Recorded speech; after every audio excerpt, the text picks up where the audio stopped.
You are Locked On Falcons Postcast, part of Locked On Atlanta on the Locked On Podcast Network.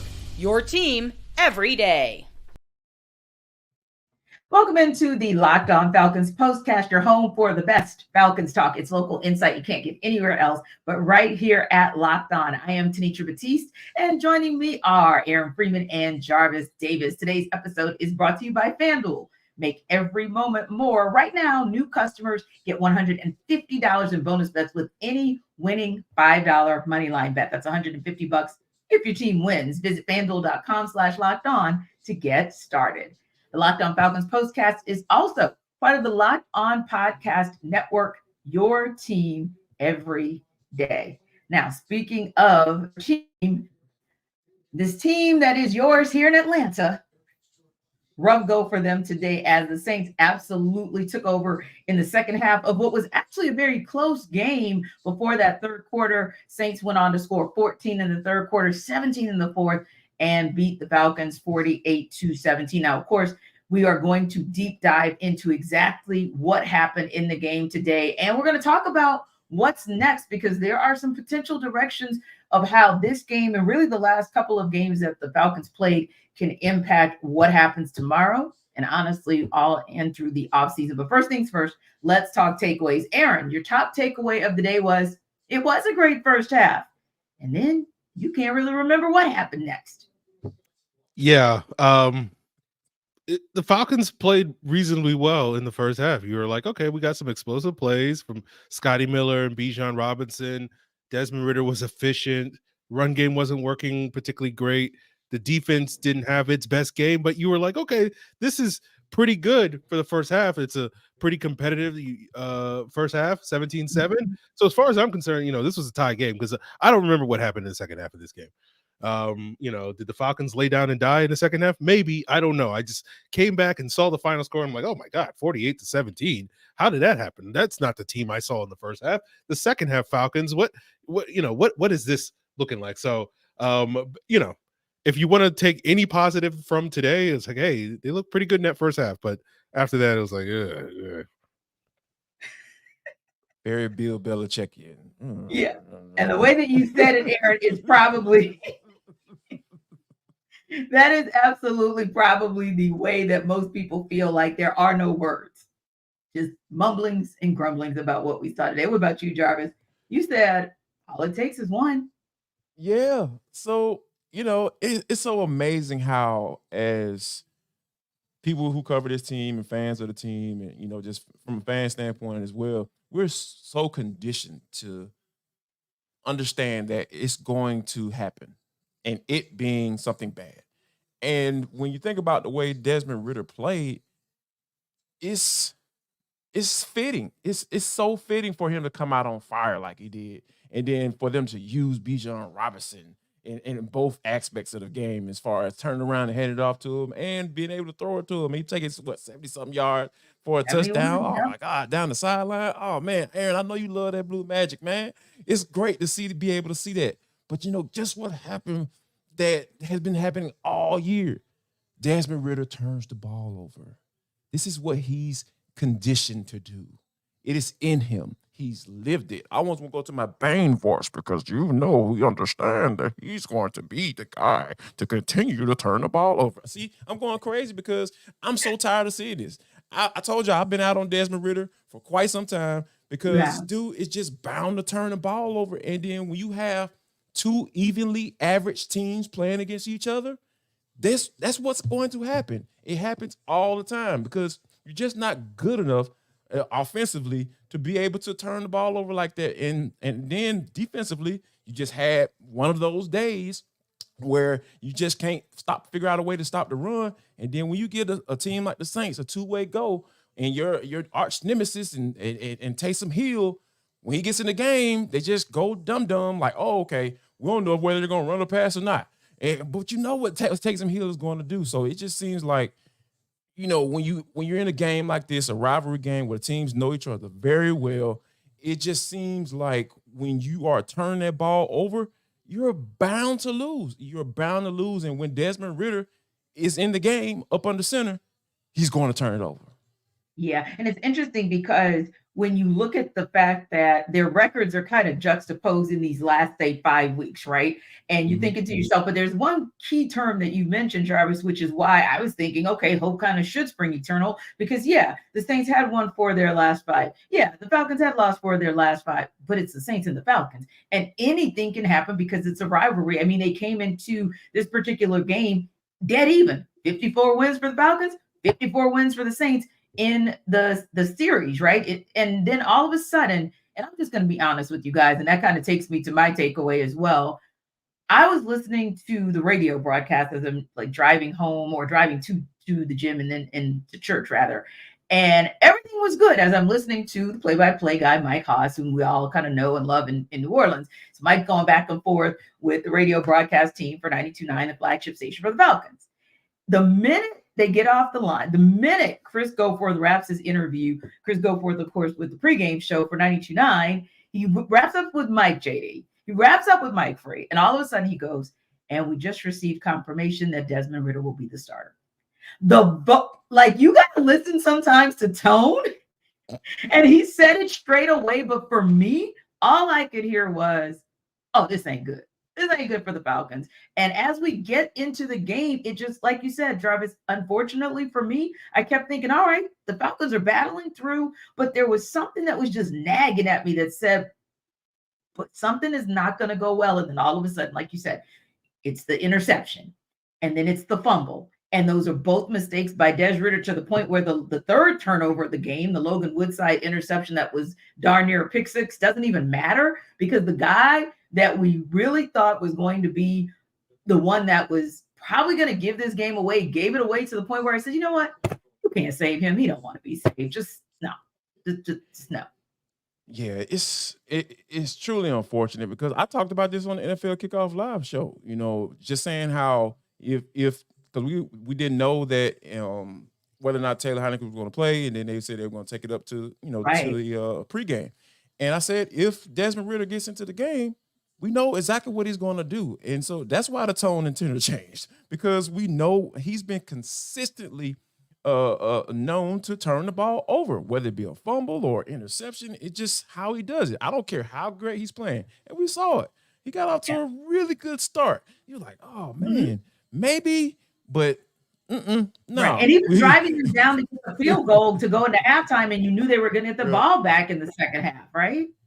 Yeah, and then there were a couple of other balls that should have been picked off.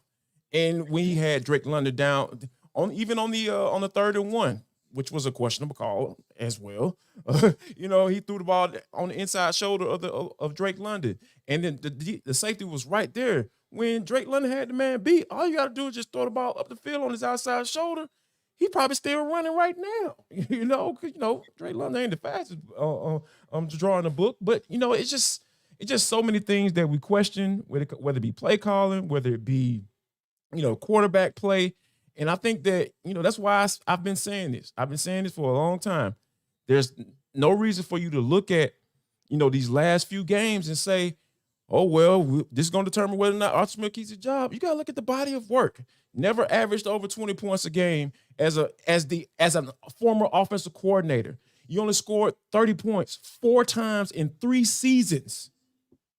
And it's been a year since you scored 30 points, almost to the day. January 8th, 2023. That's the last time you scored 30 points against the Tampa Bay Buccaneers. What are we talking about here? What are we talking about here? Yeah. And, Free, when you look at it as well, in addition to, what Jarvis just said, as far as Arthur Smith goes, you can say the same thing about like Des Ridder. Like at some point you want to see like at least a progression, or at least you want it to remain even. But let's not see a regression. And Matt Ryan, who of course was on the call for CBS Sports today, made a great point as they did a replay off of why he wasn't able to get that ball into Bijan Robinson. Technique was wrong from start to finish. How are we now a complete season in, 4 games in, whether he played or whether he started doesn't matter. The fact of the matter is you've been in the NFL in some way, shape, or form touching those 21 games, because once you started this year, you were at least always, even when you were, even when you got benched in favor of Taylor Heineke, you were still always a threat to kind of come back if they needed you. So 21 games in, why is it that Matt Ryan is still talking about where your foot should be planted in terms of not throwing the ball across your body to get the ball into Bijan? So worst case scenario, at least you give yourself a fighting shot. I just thought to myself, like, yeah, that's not a conversation we should be having at this point. Yeah, you're right, T. Ritter hasn't been he hasn't missed a lot of the. I mean, he's missed throws. Don't get me wrong. I don't want to make it sound like he hasn't missed throws. But like the footwork and the technique, sort of mechanical stuff, that like he's been pretty good on that, and that's why that miss hurts even more. But like I was joking with the Locked On Falcons insiders during the game, just like we're just waiting for the Ritter interception. We're just waiting for that turnover to come, and it's like, okay, get it out of the way in the first quarter, and then like we won't have to worry about it in the second half where it's going to wind up killing. And then with the Falcons playing the way they did, you just like, okay, well, like I basically said to the Locked On Falcons insiders, like at halftime, like somebody's going to turn the ball over, and that's going to cost them the game. And with the Falcons and who they have at quarterback, like you don't have a positive feeling with that 17 tie going in the halftime. So it's just one of those things where it's just like you were just waiting on it, and it was like, okay, like clockwork. Okay, here's the interception. It cost the Falcons the game. You get the turnover and downs. You missed that opportunity to sort of get back in the game. And from that point on, like it just felt like the Falcons quit. Yeah, and the thing of it is that I thought was interesting too, before we wrap up, is just when I think about it, there was a moment, I will give Desmond Ritter this. There was a moment in the second half where I said to myself, okay, one thing that he has been consistent about is having selective amnesia. Like he's really good about not letting his mistakes linger on. And that was the one thing where I thought like, okay, maybe there's an opportunity there. But after I said that, I'll be honest, as I saw sort of the next possession, I was thinking, yeah, no, I don't think this is going to be that day where selective amnesia plays a part, or actually plays a part in his favor, because it just felt like that momentum, especially in that second half, just never kind of got there. And, the thing of it is, when you kind of look back, even like you're talking about last year, Jarvis, it was a situation where, yeah, they did score those 30 points at the end of the year. But how much of that was the defense pretty much giving them the darn ball and saying, hey, just go punch it in. So anyway, we'll talk more about this so much more to get into in our deep dive, more when we come back on the Falcons and Saints.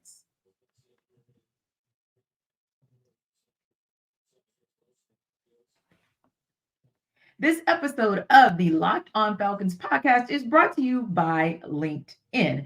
Now, at the start of the new year, every small business owner is asking themselves a question. What's the one move I can make that will take my business to the next level in 2024? Well, LinkedIn Jobs knows that your success all depends on the team you surround yourself with. That's why LinkedIn Jobs has created the tools to help find the right professionals for your team faster and for free. It's not like other job boards. There's a vast network of more than 1 billion professionals, even the ones that are on this postcast right now. We're on LinkedIn, and it makes it the best place to hire, although we love our jobs with postcast, so we're good. But hiring is easy when you have that many quality candidates who are looking for great opportunities. So easy, in fact, that 86% of small businesses get a qualified candidate within 24 hours. And that is why small businesses rate LinkedIn Jobs number one in delivering quality hires versus leading competitors. So thankfully, LinkedIn, it's pretty easy, it's quick, and it's intuitive. So you can post your job for free at linkedin.com/lockedonnfl. That's linkedin.com/lockedonnfl to post your job for free. Terms and conditions apply. All right, guys, a little more deep dive into this game. One of the things that I thought was interesting in terms of where we thought the Falcons would beat the Saints in this game potentially would be the work that was done on the defensive side of the ball. Not so much today. And interestingly enough, and I kind of wanted to get this take from you guys just to kind of get us started. Falcons played around 76% of their plays in man coverage in week 12 against the Saints. They went down to about 42% today. And for me, I was wondering why the change. What was it that maybe the defensive coordinator, maybe Ryan Nielsen and company, saw that made them want to make that change, especially Jarvis? And I don't know how many adjustments he could have made during halftime, but especially because it really didn't work. To be honest with you, some of the things that you have to look at right because DeMarco Hellams wasn't in there today. Obviously, you had Richie Grant who got lost in coverage. We saw a couple times today, and it just seems like Derek Carr was able to take advantage every time they went man, right? Because it's specifically on the outside. Clark Phillips got a nice little dose today. He ate pretty well on the negative side, Right. because they were able to take advantage of him pretty much every time with A.T. Perry. Obviously, was able to get off against your best cornerback and A.J. Terrell on that back shoulder throw in the first half of the game. So it was just every instance where they were matched up outside and a play needed to be made, the Saints were making them. So if you seeing your people getting consistently beat in man coverage, of course you're not going to play it as much because it just doesn't make sense for you to continue to do so because you're banging your head against the wall because this particular day, yeah, Derek Carr was on one. He was making some good throws and he was putting the ball where it needed to be. And you had Chris Olave when they called that touchdown with basically he was playing volleyball with himself. I just knew that, hey, today was their day. And as a defensive coordinator, you can't continue putting your guys in situations where you just haven't been able to compete. True, but so let me ask this follow-up question to you. Was there any situation, to your point, and you got to give Derek Carr a lot of credit because in those 4 games that the Saints had won of the last 5 coming into today's game, he did have, this was his 5th straight game with 2 or more passing touchdowns, longest streak of his career. So yeah, he was starting to look kind of like the Derek Carr that I suppose the Saints had hoped he'd look like. But was there any defense, on defense included, that could have maybe slowed the bleeding, or I don't want to say stop the bleeding, but maybe slowed it down enough to maybe allow the offense to reset or gather itself to maybe make this a little more competitive the second half? The difficulty that in what you're talking about, right? So coming out in the first half, the Saints were able to run the ball downhill. They weren't getting they wouldn't put any type of pressure in the run game. They weren't where any guys getting in the backfield. Like you saw the running back being tackled on the second level in this particular game. And when you give an offense a 2-way go in the NFL, because that is the absolute worst thing that you can do. I don't care if you got the 2000 Ravens defense out there. If you are having success in the run game, that's why it's so important to be able to establish that. And they did in the first half. So Pete Carmichael the playbook was wide open. You saw they started putting in Taysom Hill in there, and they were able to make some couple plays, barring a great play by Calais Campbell on the goal line. That would have been a touchdown. So some of the things like when you start getting to a back and forth with a team that has that type of advantage on you, it's pretty much you're in a space where it's not too many adjustments that you can necessarily make.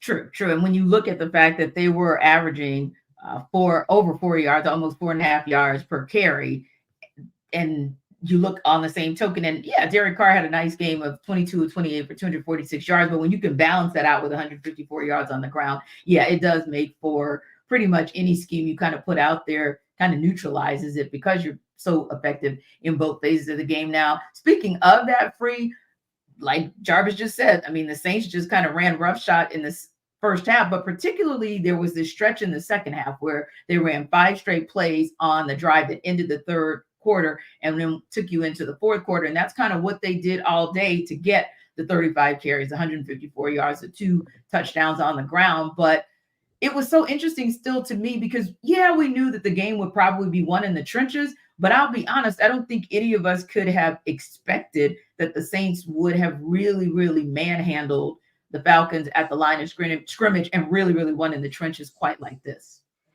Yeah, the Saints punched the Falcons in the mouth. They were just basically running, pretty easily between the tackles. You did not have the sort of normal play. Some of that may be owed to Caden Ellis exiting the game early with an injury, but it wasn't as if like the Falcons were stopping the run and then Caden Ellis exited and then they stopped stopping the run. The Saints pretty much were able to establish the run from the jump. As Jarvis said, Taysom Hill was just keeping it on all those keepers, and he busted a couple in the second half. So, like, the Falcons' run defense has been one of their strengths this year on defense. Yes. And they just did not show up today. The Saints basically came into this game. Yeah, you pushed us around in that Week 12 game, and we're going to push you around in this game. And the Falcons didn't really push back.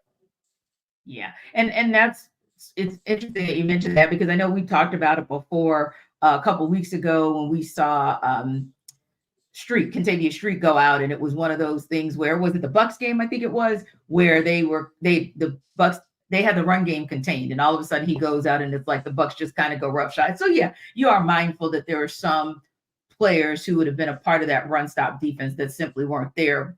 But again, you can't just kind of lay it at the feet of one player. And one more thing I want to ask you guys both before we kind of wrap up, because I thought this was very intriguing, and certainly we can talk about it in the next segment as well. In fact, you know what? I'll ask you guys another question, because I want to give you guys plenty of space and time to answer this final question. Let me ask you this, Aaron. Saints put up 48 points on the Falcons today. Most the Falcons have given up this entire season. And for me, it kind of felt like this team kind of waved the white flag in that second half. What say you? Yeah, I think they did.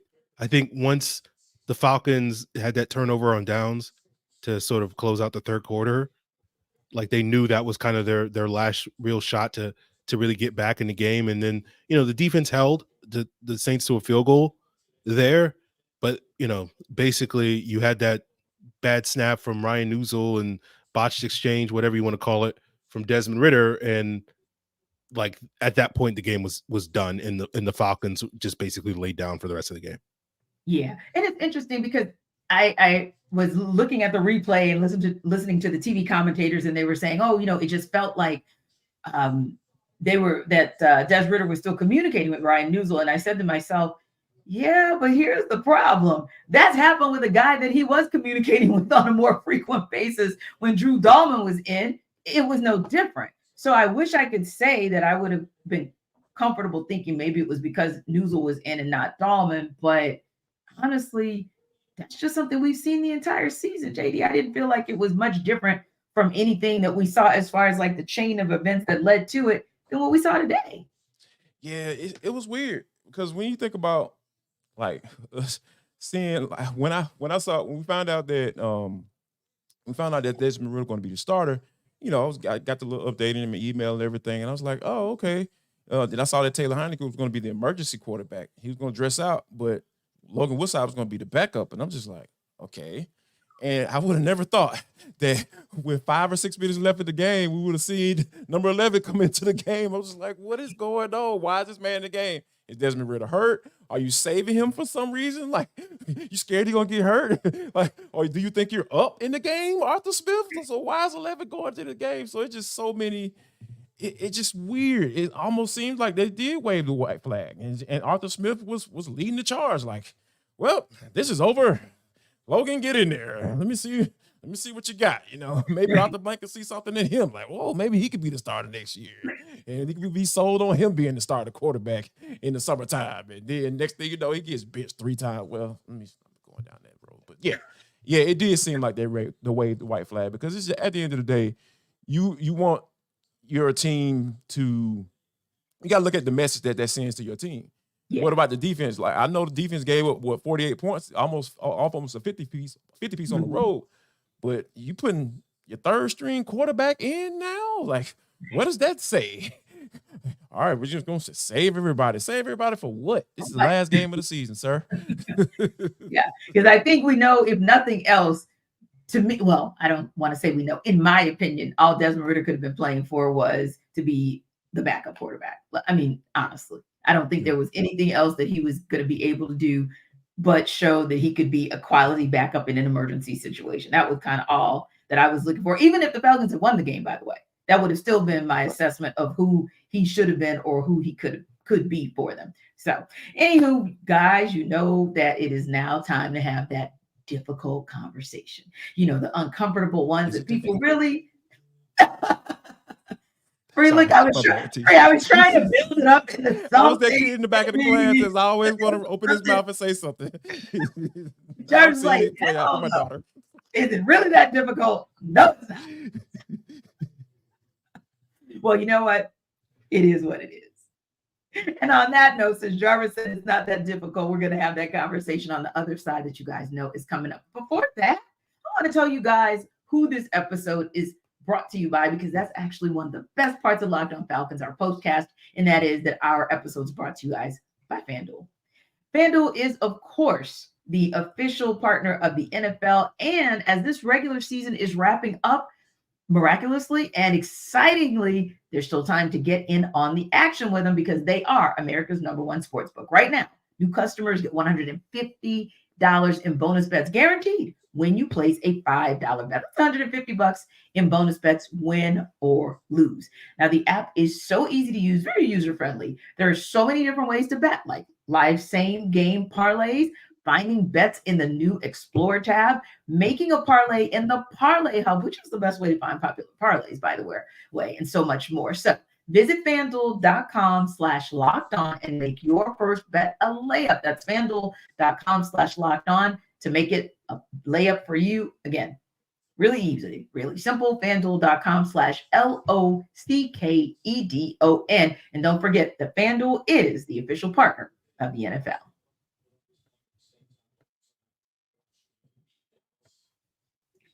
All right, guys, the time has come to have this conversation that Jarvis said isn't really difficult, so I'm not going to even try to make it dramatic. I'm just going to go right into it.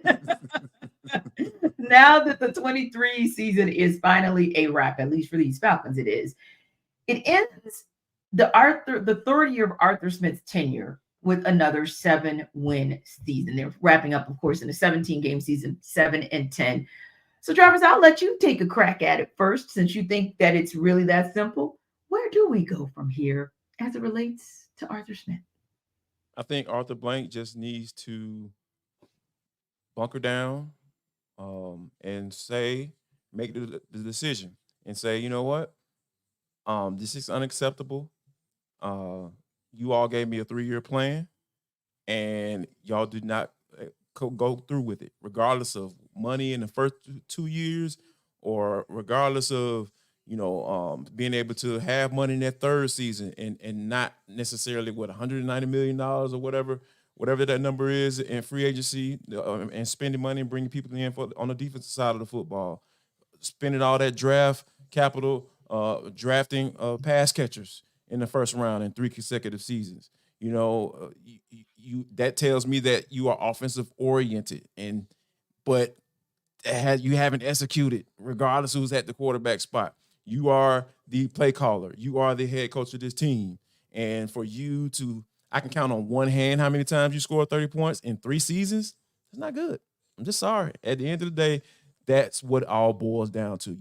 It's all about executing. What you put on tape is what you should be judged by, and not a section of that. Like, a small section of that, saying, because, it really hurt me that people were talking about, yeah, we're going to see what he does in these last 3 games. We've watched 51 of them. So why are we waiting to 3 games to figure out where this organization needs to go? And also, this organization needs to be more clear as to who's making the decisions for what and who's doing what. Because this whole tandem thing with the head coach and general manager, that has to go.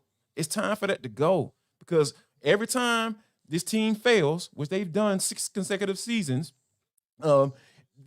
we always trying to figure out, well, who made the decision on this guy, or who made the decision on this guy, or was it the general manager that did it, or was the head coach that did it? And we've been doing that for the past 2 regimes. So now, Arthur Blank, it is time for you to be clear and concise as to who's doing what. General manager, you make all the personnel decisions, free agency. Head coach, you call the plays.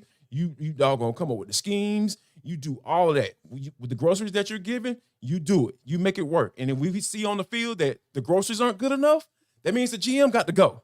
And if we see that, hey, there's talent out on the field, but we're not scoring enough points to win games, or we only scored 30 points 4 times in 3 years, then the head coach got to go. It's simple. Stop with all the gray area stuff, Arthur Blank. Go ahead and make the decision and do what you need to do to get this thing right. Yeah. And I think it's, the biggest challenge for me when I was talking about those last couple games, and not that I don't agree with you, by the way, Jarvis, but I think for me, it was more of, is there anything he could do in the 3 games to save his job? Because I never felt like it was 100% that he was going to be back next season. But I did feel like if there was a lean in that direction, it was more like a 60-40, maybe 55-45 lean in the direction of, yeah, you're coming back next season, meaning that pendulum could swing in those last 3 games, maybe one way or the other, if that makes sense.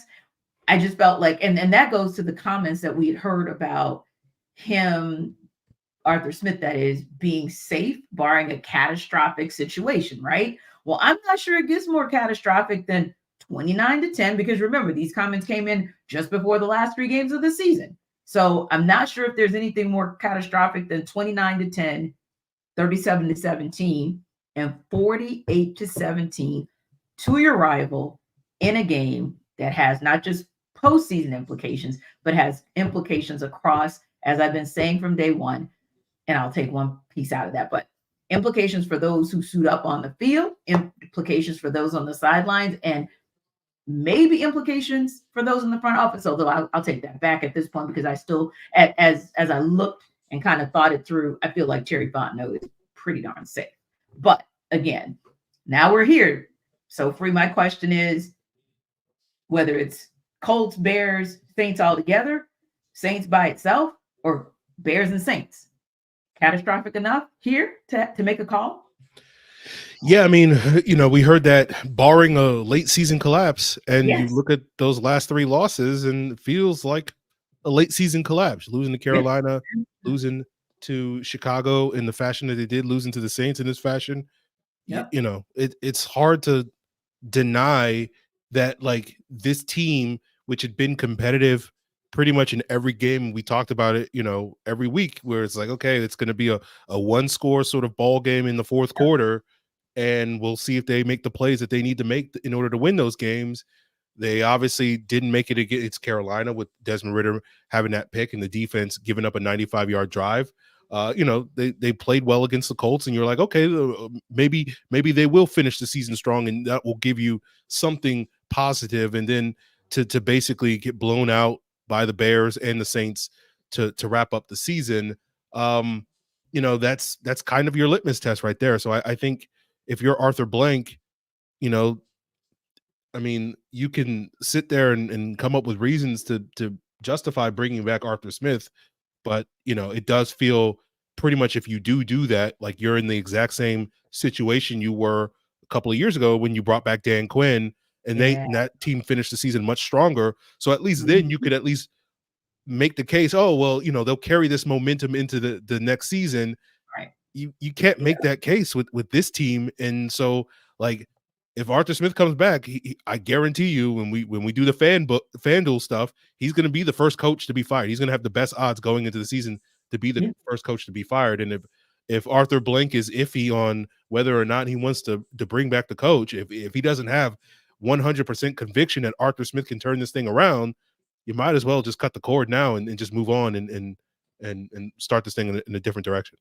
Exactly. And check that against the Colts. In my mind, I'm seeing Colts, but I'm thinking Panthers, because the point that I was trying to make is what happened to the Panthers could be considered catastrophic as well, because you see a Baker Mayfield-less Tampa Bay Buccaneers pull it out. I don't care that all they did was score field goals. They understood the assignment, they knew what was at stake, and they got it done. So that's the difference. When you walk away from Carolina and you lose 9-7, and you have your QB1 in, they don't have their QB1, and they make do with what they have, and they just know, even if we got to get it done by the skin of our teeth, we will absolutely get it done. So anyway, let you, Jarvis, because I'm looking at their face and I'm like, yeah, Jarvis has some closing thoughts. So let you wrap us up. Let the church say amen on Arthur being out. It's time for the benediction. Let's go and do it. Doors of the church are open. It's time. It's time. Come all thee that have failed in the last 3 years. And on that note, we'll leave it right there.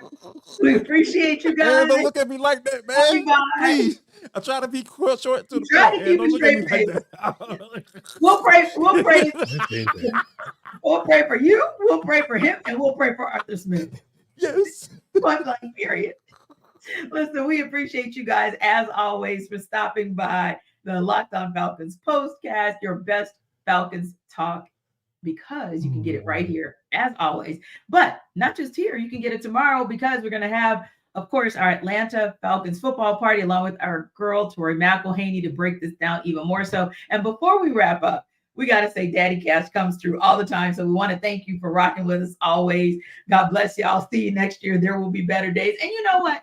I like that because at least you allow us to leave out on a positive note. We appreciate you guys also for liking and subscribing to our YouTube channel. And don't forget to check us out tomorrow because we'll have 24 hours to really kind of dig in to what we saw today, but also if there's any update, any status reports, whether that is for Arthur Smith or anybody from that regime or from the front office, we'll give you guys our take on it tomorrow.